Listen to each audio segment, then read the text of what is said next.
Assalamualaikum warahmatullahi wabarakatuh. Waalaikumsalam warahmatullahi wabarakatuh. Alhamdulillahillazi anzala al-Qur'an hudan lin-nasi wa bayyinatin minal huda wal furqan. Wassalatu wassalamu ala asyrafil anam wa ala alihi wa ashabihil kiram, amma ba'du. Saudara-saudara kaum muslimin rahimakumullah. Setiap penganut agama di dunia ini mempunyai sesuatu kitab yang dianggapnya sebagai kitab suci. Orang Hindu punya kitab Weda. Orang Buddha punya kitab Tripitaka. Yahudi mempunyai Taurat. Nasrani mempunyai Injil. Penganut Konghucu punya kitab Tao Te Ching. Orang Majusi punya kitab Zen Avesta. Orang Kebatinan punya kitab Serat Centani, Hidayat Jati, Darmo Gandul, atau Gatoloco. Sementara kita umat Islam oleh Allah diberikan Al-Quranul Karim. Mengapa kita yakini Quran ini sebagai kitab suci? Pertama, ia bebas dari intervensi dan investasi manusiawi. Ia sepenuhnya, baik isi maupun redaksi, adalah produk dari Allah Subhanahu wa ta'ala. Kita yakini Quran kitab suci karena sampai hari ini belum ada seorang pun yang sanggup membuat seperti itu. Suatu kitab hanya dinamakan suci kalau dia bersih dari investasi dan intervensi manusia. Al-Quran ini sejak turunnya 14 abad yang lalu telah menantang. Wa in kuntum fi raibin mimma nazzalna ala abdina fa'tu bi suratin min misli.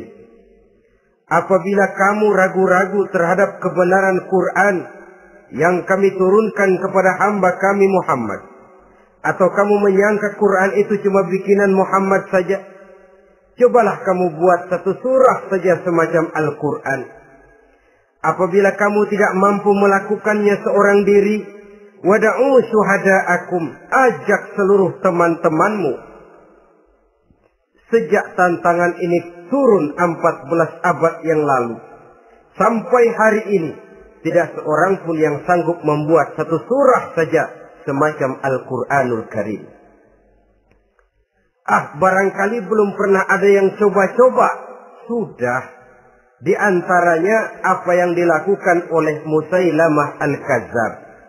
Dia mencoba membuat satu surah semacam Al-Quran yang kalimatnya sudah berbentuk bait-bait syair, tapi isinya jauh panggang daripada api.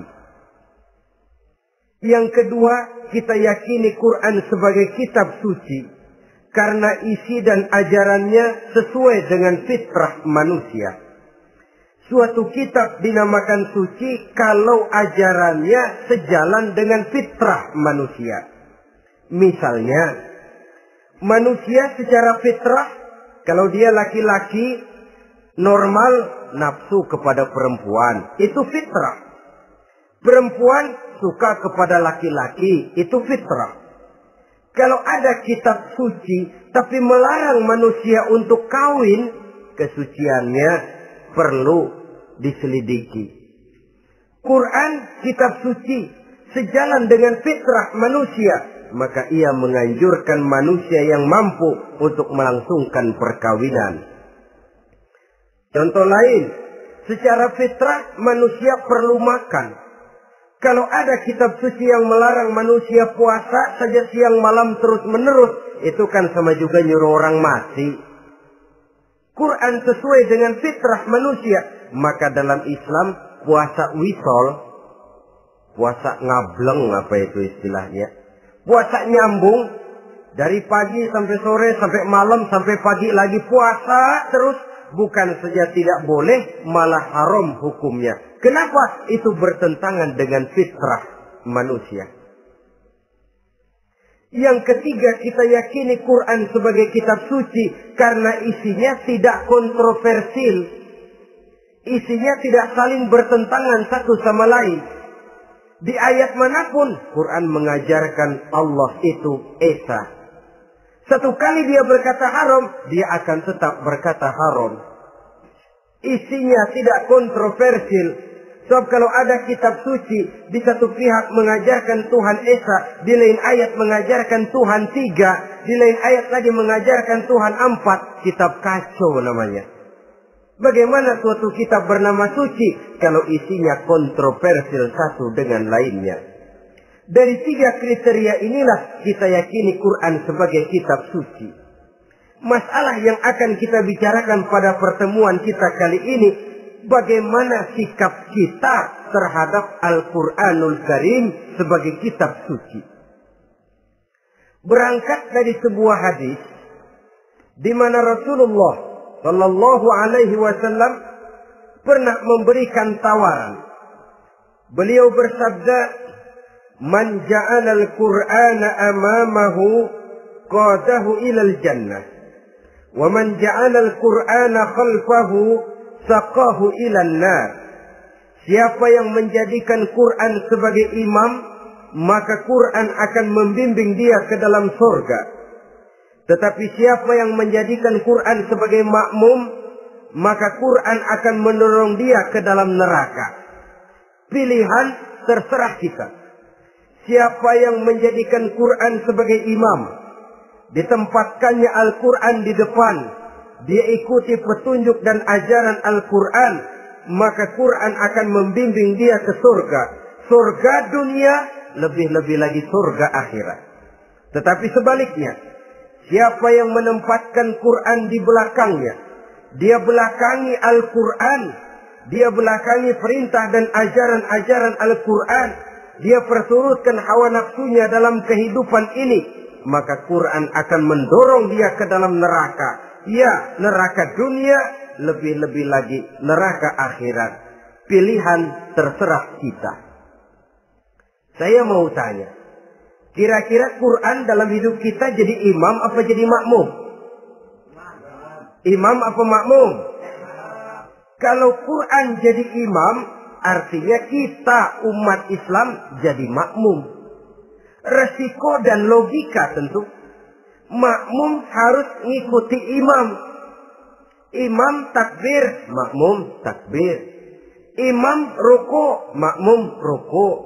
Imam sujud, makmum sujud. Imam tahiyat, makmum tahiyat.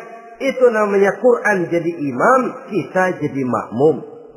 Artinya dalam terjemahannya pada kehidupan, kalau merah kata Quran, merah kita kata. Hijau kata Quran, hijau kita bilang. Ke barat kata Quran, ke barat kita pergi. Ke timur kata Quran, ke timur kita berangkat. Halal kata Quran, halal kata kita. Haram kata Quran, haram kita bilang. Itu Quran imam, kita makmum. Nyatanya kadang-kadang kontras. Nyatanya kadang-kadang paradok. Merah kata Quran, hijau dong kata kita. Halal kata Quran, remeng-remeng kata kita. Ke barat kata Quran, ke timur kita pergi. Dalam praktek kita mau jadi makmum, Quran kita suruh jadi imam. Kita sesuaikan Quran dengan selera kita. Mana-mana ayat yang menguntungkan, mana ayat yang sesuai dengan mau kita, itu yang kita baca kuat-kuat. Itu yang kita canangkan ke tengah masyarakat ramai. Tapi manakala Quran itu bertentangan dengan nafsu kita, bertentangan dengan gaya dan kepribadian kita, kita umpetin itu Quran. Kalau kita cuma umpetin lumayan, kadang-kadang kita tuduh Quran ketinggalan zaman. Kita anggap Quran tidak relevan lagi dengan situasi dan kondisi. Kalau sudah begitu, sudah menyeberang terlalu jauh namanya. Saudara-saudara kaum muslimin rahimakumullah. Inilah makna hadis Nabi yang diriwayatkan dari Imam Ali bin Abi Thalib, bersabda Rasul, "Man qara'al Qur'ana fastazharahu fa ahalla halalahu wa harrama haramahu adkhalahul jannah." Barang siapa yang membaca Al-Quran lalu memperhatikannya, kemudian menghalalkan yang halal dan mengharamkan yang haram, maka Allah akan memasukkan orang itu ke dalam surga. Ya surga dunia, ya surga akhirat. Apabila kita renungi hadis ini, maka untuk berimam kepada Al-Quran ada 3 jalan utama yang harus kita laksanakan. Pertama, dari kalimat man qara'al Qur'an, barang siapa yang membaca Al-Quran. Ini artinya siapa yang ingin menjadikan Quran sebagai imam di dalam kehidupan, jalan pertama yang harus ditempuhnya menanamkan kegemaran membaca Al-Quranul Karim. Al-Quran gharibun fima baina qaumin la yaqra'una. Quran akan jadi asing, Quran akan jadi aneh kalau terletak di tengah rumah orang Islam yang tidak suka membaca Al-Quranul Karim. Jadi langkah pertama, tanamkan kegemaran membaca Al-Quran. Saya tidak menyalahkan kalau remaja kita gandrung kepada Stevie Wonder. Baik kalau mereka senang kepada suara emasnya Michael Jackson atau suaranya Madonna. Tapi kalau sampai harus mengalahkan kecintaan mereka kepada membaca Al-Quran, ini ironi. Sebagai orang tua, kalau anak-anak kita buta huruf Latin, katanya menghambat pembangunan. Bahkan pemerintah saja menggalakkan bebas 3B itu. Buta aksara diantaranya, supaya rakyat bisa membaca huruf Latin. Kalau anak-anak kita buta huruf Latin, katanya menghambat pembangunan. Bagaimana kalau anak-anak kita buta huruf Quran? Jelas saja menghambat proses kesadaran dan kebangkitan dari dunia Islam itu sendiri. Satu contoh ringan. Dulu sebelum pembangunan merata, listrik belum lagi masuk desa, kampung gelap, rumah pakai lampu minyak. Kalau kita masuk kampung, terasa banyak orang Islam. Kenapa? Di rumah sebelah sana kita dengar anak muda sedang latihan baca rawi. Sebelah sini ibu-ibu sedang selawatan. Di rumah sana remaja sedang baca Quran. Pembangunan maju, listrik masuk desa. Alhamdulillah. Tapi apa yang kemudian terjadi? Proses pergeseran nilai. Setelah listrik masuk desa, radio main kenceng-kencengan. Televisi main gede-gedean. Baca Quran sudah barang aneh, langka. Tengoklah, sekarang kalau kita masuk kampung, ada yang remaja sedang baca Quran. Rasanya kok aneh, nggak umum. Sesuatu yang baik malah menjadi nilai-nilai keanehan. Saudara-saudara kaum muslimin, rahimakumullah. Tanamkan kegemaran membaca. Dalam satu hadis Nabi pesan, nawiru buyutakum bitilawatil Quran. Sinari rumah tanggamu dengan bacaan Quran. Sebab listrik ini cuma bisa menerangi gelap, tapi tidak akan sanggup menerangi hati manusia. Quran produk Allah dibaca dalam segala keadaan, tepat dan pantas. Lihat saja, orang sedih baca Quran, terhibur. Orang gembira baca Quran, tidak lupa diri. Di rumah mewah ada yang baca Quran, bagus. Di gubuk reot di pinggir kali ada yang baca Quran, cocok. Orang kawin dibacakan Quran, bagus. Orang mati dibacakan Quran, tidak jelek. Dalam segala keadaan, in all season, bahasa kerennya, dia pantas dibaca. Saudara-saudara, bahkan orang sakit gigi pun kalau dengar baca Quran, tidak marah. Coba lihat. Dia senang benar lagu Michael Jackson, tapi giliran sakit gigi, coba setelin lagu Michael Jackson. Kalau nggak mencah-mencah, kamu gila apa nggak tahu saya lagi sakit gigi? Tapi coba bacakan Quran, dia pasti tidak marah. Begitu besar daya pengaruhnya. Bahkan Abu Jahal sama Abu Lahab pernah rapat. Kata Abu Jahal sama Abu Lahab, Mas Lahab, gini loh Mas. Kenapa? Ini saya pikir-pikir salah satu yang menyebabkan kenapa saudara kita banyak ikut ajaran Muhammad. Mereka kalau sudah dengar bacaan Quran terpesona. Jadi kita blokir saja. Caranya gimana?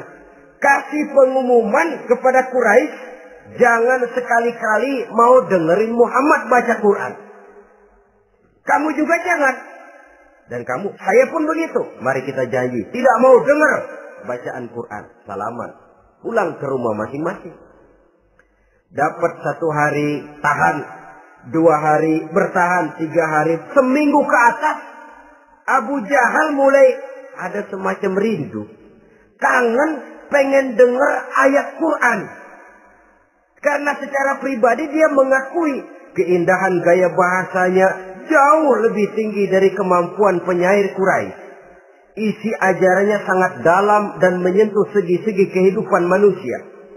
Nggak tahan Abu Jahal kayak dikilikin hatinya. Keluar rumah mindik-mindik, umpet-ngumpet. Ngempet di rumah Nabi. Pengen dengar Nabi baca Quran. Rupanya Abu Lahab sama. Pikir Abu Lahab nggak bakalan keluar. Abu Lahab berpikir, Jahal pasti di rumah. Dua-duanya bareng berangkat ke rumah Nabi. Cuma yang satu dari sebelah barat, yang satu dari sebelah timur. Ngempet, ketemu di sudut, sama-sama kaget. Jahal, loh kamu Lahab? Iya, kamu ngapain? Lah kamu ngapain? Akhirnya sama-sama malu. Sama-sama tidak bisa menahan diri. Akhirnya sama-sama ngakuin. Bagaimanapun kita harus akui bahwa Al-Quran ini mengandung daya pesona yang sangat luar biasa. Itu dari segi bacaan. Belum lagi dari segi ajaran. Belum lagi dari segi isi. Tanamkan kegemaran membaca Al-Quran. Sampai-sampai Nabi katakan, Innal ladzi laisa fi jawfihi syai'un minal Quran kal baitil kharib. Orang yang dari tenggorokannya belum pernah keluar ayat Quran barang sepotong pun, belum pernah ngaji barang seayat pun, itu orang kata Nabi kal baitil kharib, kayak rumah kosong. Rumah kan kalau kosong biar bagus, mewah, besar, perabotannya lengkap. Kalau kosong angker. Setan kuntilanak memedi betah benar di situ. Saudara-saudara kaum muslimin rahimakumullah. Dalam satu percontohan Nabi mengatakan begini. Masalul mu'minil ladzi yaqra'ul Qur'an kamasalil utrujah. Rihuha thayyibun wa ta'muha murr wa ta'muha thayyibun. Orang mukmin yang suka membaca Quran adalah ibarat buah utrujah. Baunya wangi, rasanya lezat. Kira-kira kalau di negeri kita buah apa utrujah itu? Semacam jeruk yang manis lah. Sudah baunya wangi, rasanya enak. Itu buah itu. Orang mukmin yang suka baca Quran kayak buah itu. Baunya wangi, rasanya enak. Artinya syiarnya hidup, isinya memang orang mukmin. Sebaliknya, wa masalul mu'minil ladzi la yaqra'ul Qur'an kamasalit tamrah la riha laha wa ta'muha hulwun. Orang mukmin yang tidak suka baca Quran kayak korma. Rasanya emang manis, cuman kagak ada baunya. Artinya apa? Syiarnya kurang. Kalau orang belum tapi kenal kan kagak mau makan korma. Kenapa? Nggak ada baunya. Daya tariknya kurang, walaupun rasanya enak. Kalau daya tariknya nggak ada, kan nggak ada iklannya, tidak ada syiarnya. Itu orang mukmin yang tidak suka membaca Quran. Ibarat buah, nggak ada baunya, walaupun rasanya enak. Orang kurang tergerak, kurang syiar, kurang daya tarik. Sebaliknya, wa masalul munafiq allazi yaqra'ul Qur'an kamasalir raihanah. Rihuha thayyibun wa ta'muha murrun. Orang munafik yang suka baca Quran seperti buah raihanah. Apa itu? Baunya wangi, rasanya pahit. Orang munafik baca Quran kayak buah itu. Baunya sih enak, cuman rasanya pahit. Ya munafik baca Quran. Syiarnya sih lumayan, daya tariknya hebat, isinya munafik. Nah, paling jelek orang munafik yang nggak suka baca Quran. Wa masalul munafiqil ladzi la yaqra'ul Qur'an kamasalil hanzalah laisa laha rihun wa ta'muha murrun. Orang munafik yang tidak suka baca Quran seperti buah hanzalah, sudah enggak ada baunya, rasanya pahit lagi. Kalau buah pacek kali. Udah baunya kagak ada, kalau dimakan bikin orang celeng. Saudara-saudara kaum muslimin rahimakumullah, tanamkan kegemaran membaca Al-Quran. Karena membaca Al-Quran merupakan ibadah yang besar. Bahkan kata Nabi, afdalu ibadati abdi qiraatul Quran. Nilai ibadah yang paling baik dari hambaku adalah ibadah membaca Al-Quran. Dalam sholat pahalanya lebih besar di luar sholat daripada di luar sholat. Dengan wudu pahalanya lebih besar daripada tanpa wudu. Mengerti pahalanya lebih besar daripada tidak mengerti. Tapi tidak mengerti pun jangankan membaca, mendengar saja orang baca Quran dengan baik sudah didoakan untuk mendapat rahmat. Berpahala mendengar bacaan Al-Quran walaupun tidak mengerti. Apalagi membaca sendiri, apalagi mengerti apa yang kita baca, tentu pahala itu akan jauh lebih besar. Ini yang pertama, tanamkan kegemaran membaca Al-Quranul Karim. Yang kedua, dalam hadis tadi, fastazharuhu, man qara'al Qur'ana fastazharuhu. Siapa yang membaca Al-Quran kemudian memperhatikannya. Jadi kalau kita mau berimam kepada Al-Quran, setelah menanamkan kegemaran membaca, yang kedua, perhatikan. Pahami isinya.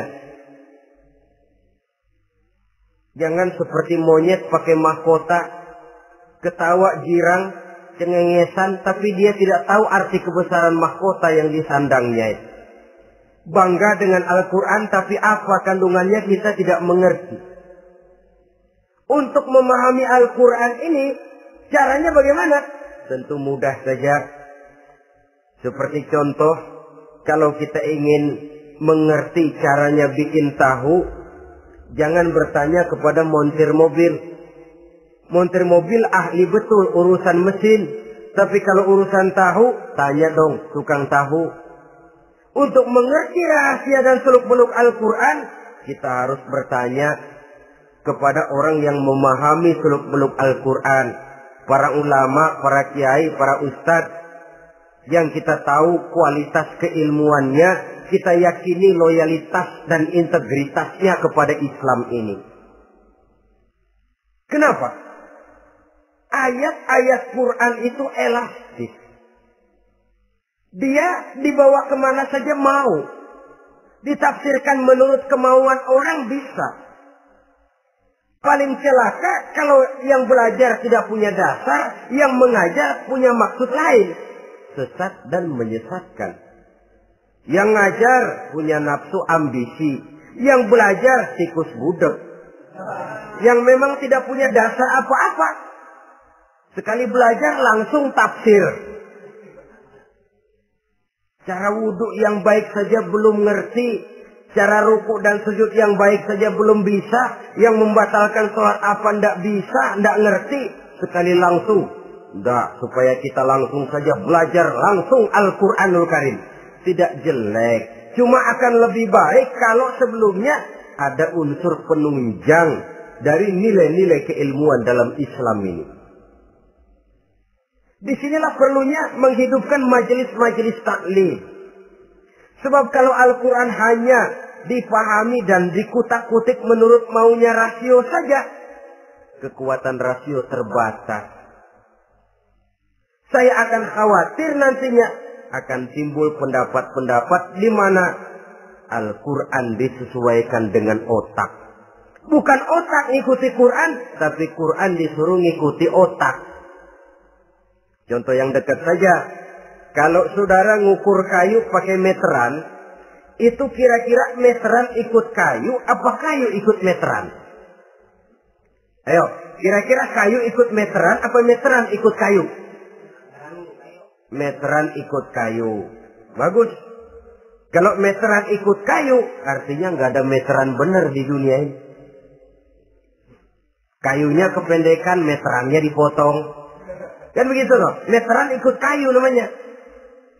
Bukan meteran ikut kayu, tapi kayu yang harus ikut meteran. Otak harus ikut wahyu. Jangan wahyu disuruh ikut otak. Manusia ikut Quran, jangan Quran disuruh ikut manusia. Dan kaum orientalis, ya, orang barat di luar Islam yang mendalami, mempelajari Islam dengan tujuan mencari kelemahan Islam untuk menghantam umat Islam. Itu sengaja mencari ayat-ayat yang mereka kumpulkan untuk menghantam umat Islam. Supaya mereka meragukan Qur'annya untuk kemudian pada suatu saat meninggalkan Qur'an sama sekali. Timbullah pendapat ada ayat Quran yang sudah tidak sesuai lagi katanya dengan situasi dan kondisi. Seolah-olah otak manusia sudah jauh lebih pintar daripada Al-Quranul Karim. Saudara-saudara kaum muslimin rahimakumullah. Inilah yang kita berlindung dari Allah. Sebab secara demikian dengan kata lain kita secara tidak sadar sudah mengurangi kemahamutlakan dan kesempurnaan dari Allah Subhanahu wa ta'ala. Untuk memahami Al-Quran, maka kita harus bertanya kepada ahlinya, mengaji, menghidupkan majelis-majelis taklim. Jangan sampai Al-Quran menjadi awam di tengah masyarakat Islam sendiri. Ini jalan yang kedua, memahami isinya. Sehingga dengan demikian, manakala Al-Quran dibacakan orang, pemikiran kita tidak lagi terpusat kepada kemerduan suara orang yang membaca, tapi tertuju kepada isi yang dikandungnya. Sehingga dalam kondisi semacam itu, boleh jadi tiap kali dibacakan Al-Quran, nilai iman makin tambah.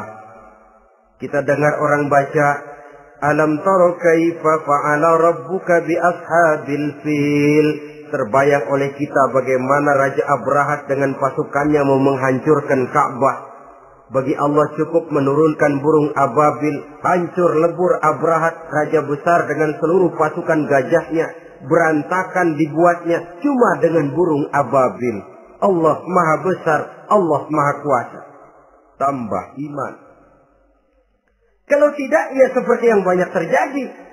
Quran menceritakan azab, kita malah kesenangan. Walakum azabun alim. Kamu akan mendapat azab yang pedih. Kita teriak di pojokan, toyib, toyib. Allah, alhamdulillah. Digambarkan azab malah baik-baik. Bahwa kita suka, kita gemar kepada bacaan Quran dengan suara yang merdu, alhamdulillah. Akan lebih baik lagi kalau kita mengerti apa yang dibacanya. Sebab perintah membaca tersirat makna perintah untuk memahami. Perintah memahami tersirat makna untuk mengamalkan. Dengan kata lain, kita hanya bisa mengamalkan Quran dengan baik kalau kita mengerti isinya. Kita hanya bisa mengerti isinya kalau kita rajin membacanya. Baik membaca yang tersirat, baik membaca yang tersurat dengan petunjuk para alim ulama, para kiai, dan orang-orang yang ahli di bidang itu. Saudara-saudara kaum muslimin rahimakumullah, inilah jalan kedua. Upayakan memahami isinya. Hidupkan kajian-kajian agama, hidupkan majelis-majelis taklim. Jangan sampai Al-Quran asing di hati kita sendiri. Jangan sampai kita awam terhadap makna kandungan dan ajaran Al-Quran. Sementara kita yakini bahwa dialah yang akan bisa membimbing kita menuju kebahagiaan sejak dari dunia sampai ke akhirat nanti. Jalan ketiga untuk berimam kepada Al-Quran, setelah menanamkan kegemaran membaca, lalu berupaya memahami isinya, yang ketiga adalah mengamalkannya dalam kehidupan, sesuai dengan kemampuan yang kita miliki. Quran tidak akan membawa berkah Kalau ajaran yang terkandung di dalamnya kita baca, tapi kemudian kita injak-injak dalam praktek kehidupan. Quran mengatakan riba haram, tapi praktek kita dalam hidup malah senang betul kepada riba. Quran mengajarkan jagalah kesatuan persatuan dan ukhuwah Islamiyah. Praktek yang kita lakukan malah centang perenang, malah saling bertolak belakang, malah kadang menjegal kawan seiring, menggunting dalam lipatan, ramai kita dengan kita. Lalu kelemahan pun menjadi kenyataan di mana-mana. Quran sekali lagi tidak akan membawa berkah kalau yang kita baca kita injak-injak. Tentang pengamalan Al-Quran ini, Allah Subhanahu wa ta'ala mengklasifikasi manusia dalam firman-Nya. Thumma awrasna al-kitab allazina istafaina min ibadina. Kemudian kami wariskan Al-Quran ini kepada hamba-hamba kami yang kami pilih. Ya Allah, coba saja kita lihat ayat ini. Quran kitab pilihan, diberikan kepada umat pilihan, yaitu kita-kita ini. Lalu bagaimana umat pilihan ini setelah menerima Al-Quran? Terbagi dalam 3 kelompok besar. Pertama kata Allah, faminhum zalimun li nafsihi. Di antara mereka ada yang setelah menerima Al-Quran kemudian zalim kepada dirinya sendiri. Artinya hanya mulutnya saja yang menerima Al-Quran, tapi perbuatannya menginjak-injak Al-Quran. Orang semacam ini tidak zalim kepada Allah, tidak zalim kepada Rasulullah, tetapi orang semacam ini zalim kepada dirinya sendiri. Dia terima Quran dengan mulutnya, tapi dia injak-injak Quran dengan perbuatannya. Na'udzubillah summa na'udzubillah. Kelompok yang kedua, faminhum muqtasid. Di antara mereka ada yang setelah menerima Al-Quran lalu muqtasid. Muqtasid ini 50-50. Ngambil jalan tengah. Ajaran Quran dipakai, ajaran setan dikerjain. Artinya juga perintah Quran oke, larangan Quran ho-oh. Saudara-saudara, malaikat bingung bagaimana monternya nih anak ini. Perintah Quran dikerjain, larangan Quran juga dikerjain. Ini muqtasid. Nah, yang ideal adalah golongan yang ketiga kata Allah, wa minhum sabiqun bil khairati biiznillah. Di antara mereka ada lagi yang setelah menerima Al-Quran lalu berlomba-lomba melaksanakannya, berlomba-lomba mengamalkan kebaikan, dan itu hanya bisa terjadi biiznillah, dengan izin dari Allah. Hidayah, saudara-saudara. Berapa banyak orang yang mengerti Quran tapi hidupnya jauh dari cahaya Quran. Berapa banyak orang yang ahli Quran tapi cahaya Quran tidak menerangi kehidupannya. Berapa banyak orang yang ahli hukum tapi bikin bingung masyarakat dengan fatwanya. Saudara-saudara kaum muslimin, kenapa bisa terjadi? Itu tidak ada hidayah, tidak biiznillah, tidak ada izin dari Allah. Maka bisa membaca Quran, alhamdulillah. Bisa memahaminya, kita bersyukur kehadirat Allah. Lebih penting dari itu, kita mohon hidayah agar bisa mengamalkannya sesuai dengan kemampuan kita. Saudara-saudara kaum muslimin rahimakumullah. Mana yang lebih banyak di zaman kita sekarang ini? Kita bisa analisa. Ada yang menerima Quran hanya dengan mulutnya saja. Kalau ditanya, Tuhanmu siapa? Allah. Kiblatmu mana? Ka'bah. Saudaramu siapa? Umat Islam. Kitab sucimu apa? Quran. Kamu bisa baca? Enggak. Ya, kalau cuma enggak bisa baca, barangkali kadang-kadang Quran saja pun tidak punya. Ini yang ironi, ini yang menyedihkan. Saudara-saudara kaum muslimin rahimakumullah. Tanpa melaksanakan konsepsi Al-Quran di dalam kehidupan, maka kesenangan kita membacanya, pengertian kita tentang Al-Quran barangkali tidak akan bisa berbuat terlalu banyak di dalam kehidupan. Maka sekarang ini sudah ada terjemahan Quran dalam bahasa Indonesia, dalam bahasa daerah, dalam bahasa Inggris, Belanda, bahkan Jerman, yang masih harus terus dan selalu ditingkatkan terjemahan Quran di dalam kehidupan. Dengan kata lain, kita umat Islam menunggal dengan Quran kita. Jangan cuma jadi kebanggaan Islam tinggi, tidak ada yang lebih tinggi dari Islam. Quran kitab suci, tidak ada yang bisa menandinginya. Qurannya, tapi umatnya, kadang-kadang kita ini jauh panggang daripada api. Kita bersyukur musabaqah tilawatil Quran dihidupkan dengan biaya bermiliar rupiah. Sejak dari tingkat kelurahan, kecamatan, wali kota, provinsi, sampai kepada tingkat nasional. Untuk menanamkan kegemaran membaca Quran.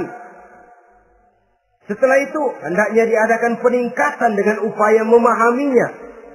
Sehingga pada suatu saat, boleh kita adakan musabaqah pengamalan Quran.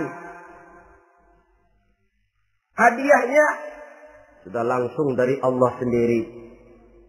Ini yang kita perlu berlomba. Berlomba mengamalkan ajaran Quran. Sabiqun bil khairat. Berlomba mengamalkan ajaran-ajaran Al-Quranul Karim. Nah, oleh karena Al-Quran ini dalam bentuknya yang umum kadang-kadang hanya menjelaskan satu persoalan secara global, kita memerlukan tuntunan sunnah dari Rasulullah Sallallahu Alaihi Wasallam. Umpamanya, Quran hanya mengajarkan aqimis sholat, dirikan sholat. Caranya bagaimana? Tidak ada cara sholat dalam Quran. Dari mana kita tahu cara sholat? Dari sunnah. Itu sebabnya selain Al-Quran sebagai sumber utama, kita memerlukan sunnah. Bahwa sholat pakai takbiratul ihram di Quran tidak ada. Bahwa sholat pakai tahiyat dalam Quran tidak ada. Jadi kalau orang cuma Quran saja, tidak ada sunnah itu, ya bagaimana kita bisa sholat? Quran cuma mengatakan wa atimul hajja wal umrata lillah, laksanakan haji dan umrah karena Allah. Bagaimana manasik haji? Bagaimana cara sa'i? Bagaimana cara wukuf? Bagaimana cara melontar? Tidak ada dalam Quran. Yang memuat itu tidak lain sunnah. Untuk memahami Quran dan sunnah ini, kita memerlukan orang yang menguasai Quran dan sunnah. Oleh karena itu, kita perlu petunjuk kepada para ulama. Itu sebabnya Quran sendiri mengatakan, wa in tanaza'tum fi syai'in farudduhu ila Allahi wa rasulih. Apabila kamu berbeda pendapat tentang suatu persoalan, kembalikan kepada Allah dan Rasulnya. Kembalikan kepada Allah artinya kembalikan kepada Quran. Kembalikan kepada Rasul maksudnya kembalikan kepada sunnah. Siapa yang mengerti Quran dan sunnah? Para ulama yang kualitas ilmunya kita yakini, loyalitas dan kredibilitas serta integritas keislamannya bisa menjadi panutan. Saudara-saudara kaum muslimin rahimakumullah. Dengan demikian, kalau orang berkata langsung saja memahami Quran, sekarang kan sudah banyak terjemahannya, tidak usah lewat ulama-ulamaan. Saya tidak mencela, cuma agak mengkhawatirkan. Kalau dia memahami Quran cuma sekedar lewat terjemahannya saja, sangat mungkin jadi dia bisa salah paham. Kita memerlukan bantuan sunnah, kita memerlukan petunjuk para ulama yang menguasai di bidang itu. Kembalikan kepada Quran dan sunnah, artinya bertanya kepada orang yang memahami Quran dan sunnah. Loh, dengan begitu kan akan terjadi perbedaan pendapat. Perbedaan pendapat sesuatu yang halal sepanjang tidak menyebabkan kita berpecah belah. Halal berbeda pendapat. Asal diletakkan pada proporsinya. Apalagi kalau perbedaan pendapat itu cuma masalah teknis, bukan masalah prinsip. Kenapa tidak pulang saja kepada tuntunan Quran? Lana a'maluna wa lakum a'malukum. Kami akan mengamalkan amalan yang kami yakini benarnya. Saudara persilahkan mengamalkan amalan yang saudara yakini benarnya. Sama-sama punya alasan, sama-sama punya dalil. Tidak usah saling menyalahkan. Tidak usah saling mengklaim, merasa yang paling benar, orang lain salah semua. Kemukakan argumen, jangan sentimen. Harus dengan semangat mencari kebenaran, bukan untuk mencapai kemenangan. Kalau sentimen lebih penting dari argumen. Kalau kemenangan lebih diutamakan dari mencari kebenaran, yang berlaku kadang-kadang gengsi. Kalau sudah gengsi, yang bicara emosi. Kalau sudah emosi, istilah kita di kampung, ngambek. Gedean ilmunya sama ambeknya. Kadang-kadang, saya kalau nggak jadi imam, nggak mau sembahyang di situ. Kalau nggak jadi imam, orang lain dianggapnya kagak sah sembahyangnya. Pokoknya kalau nggak ngaji sama saya, Islamnya kurang benar. Mengklaim. Perbedaan pendapat wajar, halal, asal tidak menyebabkan kita berpecah belah. Dan sewajarnya kita lebih berusaha mencari titik pertemuan, memperbesar persamaan, dan bukan mengutak-utik perbedaan. Kadang-kadang inilah penyakit kita nih. Satu kunut, satu tidak sembahyang subuhnya. Bisa RT. Satu usoli, satu tidak, bisa RW. Satu azan sekali Jumatan, satu dua kali, bikin masjid lagi. Kenapa bukan persamaannya yang dicari? Kenapa justru perbedaannya yang diperbesar? Yang masalah macam ini sampai kiamat tidak pernah selesai. Kan lebih baik kalau kita ditanya orang, Pak, sholat subuh itu pakai kunut apa tidak sih? Kalau saya pakai. Kalau yang tidak pakai kunut bagaimana Pak? Betul, kata yang tidak pakai. Jadi yang pakai kunut betul, betul karena saya pakai kunut. Yang tidak juga betul, betul kata yang tidak pakai. Kalau yang kunut betul, yang tidak kunut betul, lalu yang salah yang mana Pak? Yang salah yang subuh nggak sembahyang. Lebih objektif, proyek garapannya ada, umat tidak berpecah belah. Ini yang konyol, kadang-kadang khutbah Jumat pakai membongkar khilafiyah, menghantam tahlil, menghantam kunut. Selesai sembahyang Jumat, apa yang terjadi? Umat resah, masyarakat gelisah, polemik timbul, masalah tidak terselesaikan. Orang jadi khotib itu raja dalam mimbar Jumat, siapa yang mau bantah dia?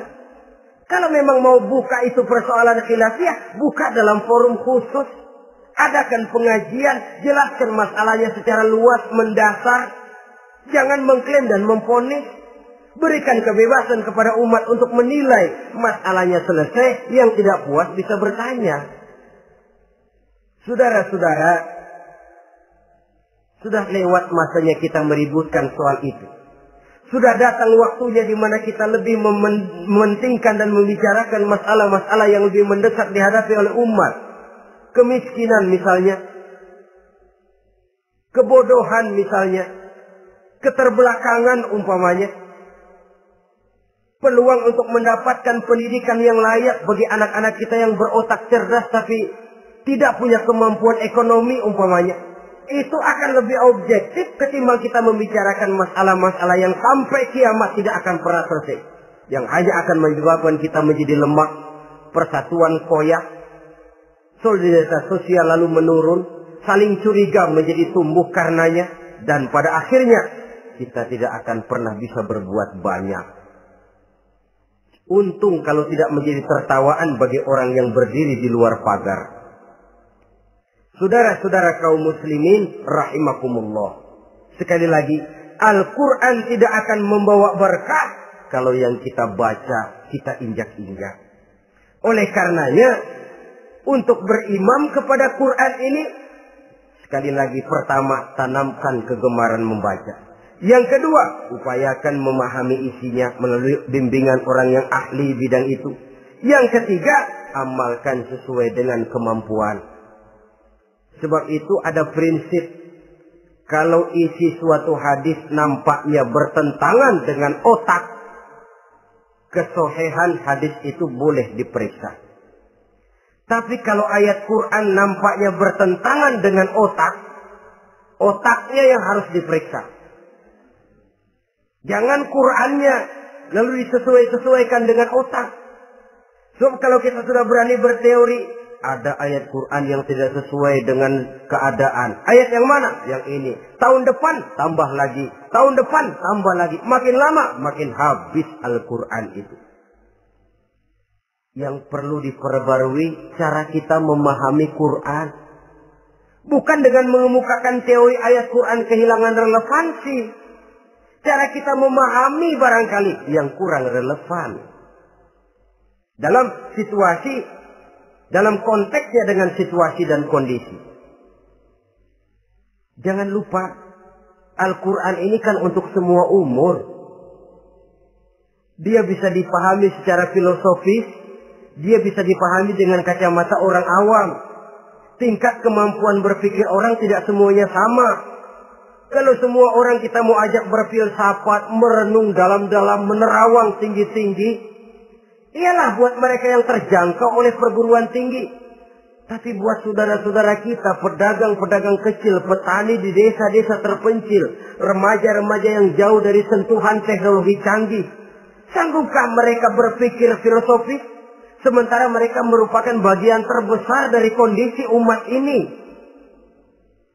Saudara-saudara kaum muslimin, oleh karenanya ditentang membaca, memahami dan mengamalkan, Rasulullah Sallallahu Alaihi Wasallam pernah memberikan sugesti. Beliau bersabda, "In aradtum aisas su'ada," apabila kamu menginginkan kehidupan yang bahagia, hidup seperti hidupnya orang-orang yang bahagia. Dan tentu ini keinginan kita semua. Wa mautas syuhada, dan menginginkan mati sebagai matinya para syuhada, para pahlawan pembela agama, orang yang mati syahid. Wah, ini sudah tidak duanya ini. Hidup mulia, mati syahid. Dapat dua-duanya. Wan najata yaumal hasri, dan ingin mendapat keselamatan pada hari hasyar, hari pengumpulan manusia di padang mahsyar. Wazilla yaumal harri, dan mendapat perlindungan dari Allah pada hari yang sangat panas. Wal huda minadh dhalalah, dan mendapat petunjuk dari kesesatan. Nah, ini keinginan semua orang. Kan yang kita cari apa sih? Hidup bahagia. Biar ndak kaya asal bahagia, sudah enak. Lalu apa lagi? Matinya sebagai syahid. Kemudian di hari pengumpulan nanti mendapat keselamatan. Lalu pada saat orang lain kepanasan kita mendapat perlindungan. Kemudian orang lain kebingungan kita mendapat petunjuk. Kalau ini yang diinginkan kata Nabi, resepnya fa'adimu qiraatal Quran. Maka lazimkan, biasakan olehmu membaca Quran. Tidak ada terlambat. Idealnya memang dari kecil, sebab lidah kalau sudah kaku berat. Disuruh baca innallaha laghaniyun hamid. Lidahnya berat. Innallaha lampuniyun hamid. Lampuniyun. Laghaniyun jadi lampuniyun. Lidah itu kalau sudah berat ya memang berat. Disuruh baca ya bani Israel. Lidahnya berat. Ya bini Siroil. Jadi ya bini Siroil. Saudara-saudara, idealnya memang dibiasakan dari kecil supaya lidah itu ringan. Kalau tidak ada istilah terlambat. Saya malu Pak, belajar alif-alifan udah gede. Ya jangan alif-alifan, alif beneran. Alif-alifan kapan bisa ya? Alif beneran yang dipelajari. Tidak ada istilah terlambat, tidak ada istilah malu untuk belajar Al-Quran ini. Saudara-saudara kaum muslimin rahimakumullah. Ini sugesti untuk menanamkan kegemaran membaca. Lalu sugesti untuk memahaminya. Tentu banyak ayat, banyak hadis. Mengapa tidak di antara kamu sekelompok orang yang berangkat untuk memperdalam, memahami agama. Falaula nafaro min kulli firqatin minhum ta'ifatun liyatafaqahu fid din. Di tengah kelompok orang yang berangkat belajar teknologi canggih, di tengah grup orang yang mendalami ekonomi, di tengah kelompok orang yang membidangi hukum, di tengah kelompok orang yang sibuk meneliti ilmu-ilmu kedokteran, mengapa tidak ada kelompok orang yang secara takhasus liyatafaqahu fid din, mendalami agama, mendalami Quran ini harus ada. Lalu sugesti untuk mengamalkan Al-Quran kelihatan dari peringatan Allah yang kita bisa temukan pada surah Toha ayat 124 sampai dengan 127. Wa man a'rada an zikri, barang siapa yang berpaling dari peringatanku, kata Allah, barang siapa yang berpaling dari Al-Quran ini, dia terima Al-Quran, dia imani Quran, tapi dia berpaling dari ajarannya, dia injak-injak apa yang seharusnya dia amalkan, dia perturutkan hawa nafsunya, maka kata Allah, fa inna lahu ma'isyatan dhanka, dia akan diberikan satu penghidupan yang sempit. Inna lillahi wa inna ilaihi raji'un. Diberikan hidup yang sempit. Kalau hidup sudah terasa sempit, bagaimanapun luasnya rumah, sempit. Kalau hidup sudah terasa sempit, bagaimanapun banyaknya harta, sumpek. Kalau sudah hidup ini terasa sempit, bagaimanapun luasnya pergaulan, tidak ada tempat kita bertanya, melarikan persoalan, membagi rasa. Siapa yang berpaling dari Quran, dia akan diberikan penghidupan yang sempit. Bukan dagangnya tidak untung, bukan kerjanya tidak digaji, tapi kesempitan hati lebih bahaya loh dari kesempitan ekonomi. Itu di dunia. Di akhirat, wa nahsyuruhu yaumal qiyamati a'ma. Di akhirat nanti dia akan dikumpulkan oleh Allah dalam keadaan buta. Ya Allah, ya Rasul. Padahal ke akhirat kita baru tumben. Sekali ke akhirat buta. Masya Allah. Di tempat kita lahir saja, kalau tadinya kita melihat, tahu-tahu menjadi buta, kita bingung. Padahal jalan sudah pernah kita lihat, arah sudah pernah kita tahu. Bagaimana di padang mahsyar nanti? Kemana jalan yang akan ditempuh? Kepada siapa kita hendak bertanya? Mana teman, mana istri, mana anak? Buta pula kita.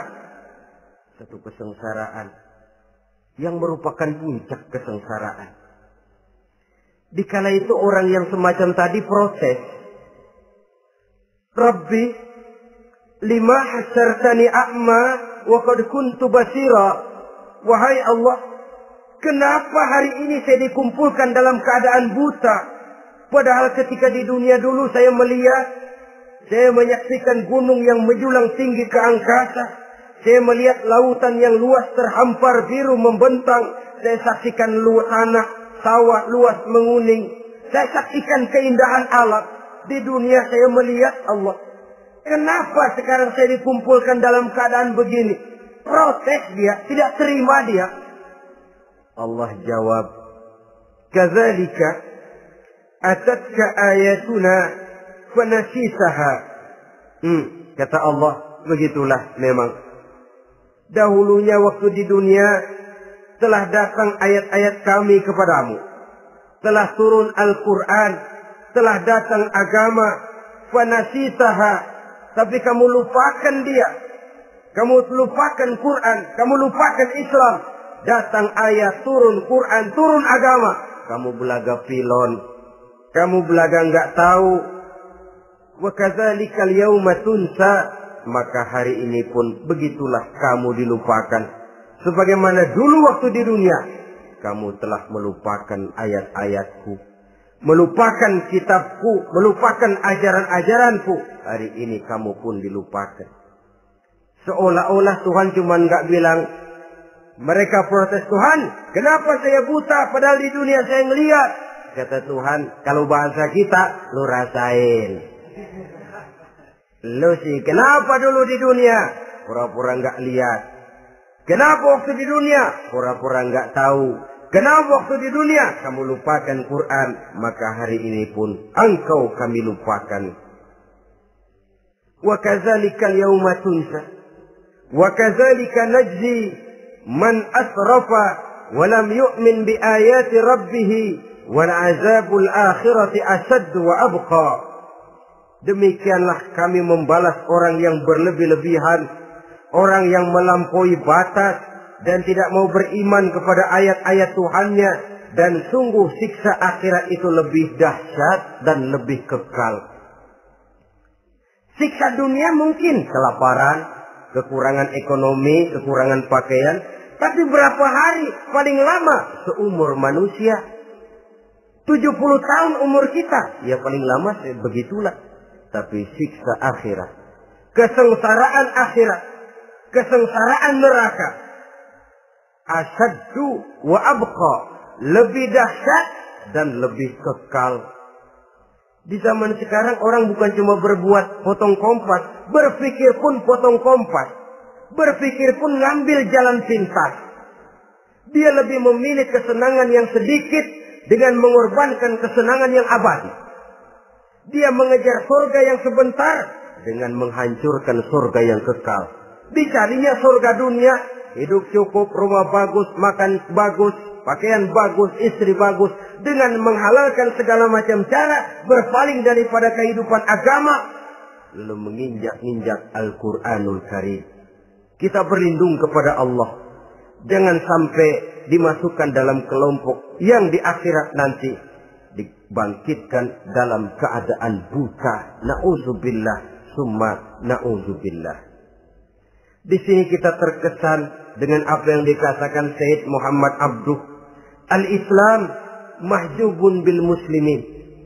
Kebesaran Islam kadang-kadang tertutup oleh tingkah laku umat Islam sendiri. Keluhuran dan kesempurnaan Al-Quran tertutup oleh kebodohan umat Islam. Sedangkan untuk mengungkapkan rahasia Al-Quran ini diperlukan keahlian yang kompleks. Saudara yang di Fakultas Teknik belajar teknologi, ungkap buka rahasia Quran di bidang teknologi.